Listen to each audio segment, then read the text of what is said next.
and the court did not believe a local mother who had repeatedly warned them her child was in harm's way. Now, years later, she might have been right. The father is under arrest, and the daughter is back with her mother. Channel 2's investigative reporter Jill Burke explains. Jill. Rebecca and Maria, several years after OCS gave the father custody, he is now under arrest for sexually abusing their elementary school-age child. The mother's concerns appear to have been repeatedly downplayed. She wasn't believed, brushed off, she says, because of her mental illness and an unyielding effort to get anyone to listen. To protect the child, we are not using names or showing faces of the adults involved.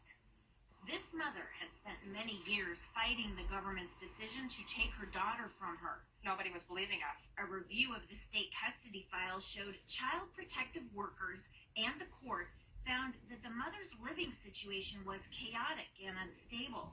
They worried about her being unemployed and said she was easily overwhelmed. Also, that she had mental health issues. They also stated that she had a history of exaggeration and unfounded medical complaints. Still, she kept at it, writing motions, keeping her own records, doing everything and anything she thought would help.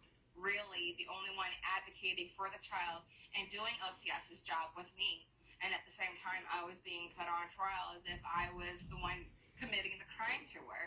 In reality, I was the only one trying to protect her, along with her teacher and a few other people. Thought something was wrong and was hoping that we'd find out what the something was before this. Michaela Kelly used to teach the girl. When the child started school, by then living with her father, she saw warning signs, including marks on her body. That's not from a child falling down. It's not. You've got full, clear fingerprints, hand bruises on her for matching like someone was holding her. Kelly spoke up and reported her concerns, and she tried to help the mother get to the bottom of things. I encouraged her to keep track of everything and document it so that we could get some relief, or at least some answers, so we knew what we were dealing with. During the custody proceedings, someone appointed by the court to look out for the child said, quote, various OCS workers will testify regarding the ongoing false allegations of alleged abuse committed by the father against the child, and this, the mother's mental illness, continues to manifest itself in the form of her delusions about the father abusing the child. Earlier this month, the father was arrested and charged with 4 counts of sexual abuse of a minor. In December, after the abuse investigation had begun, OCS sent her this letter, saying the allegations against her were unsubstantiated. And in April, the state gave notice that the daughter, after several years, would live with the mother again. She went through so much, and OCS knew about it, and they did nothing. KTUU asked the Office of Children's Services about the case and why it appears the mother's worries weren't taken more seriously.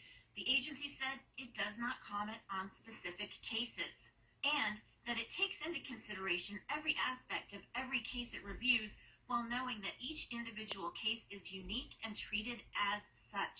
For the mother, it's been a nightmare, and she's worried it's not over.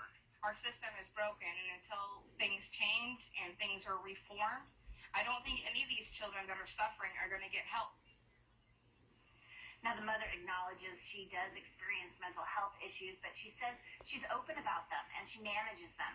The court discredited several witnesses she'd lined up to testify on her behalf, stating it appeared they had bias against the father and against the Office of Children's Services.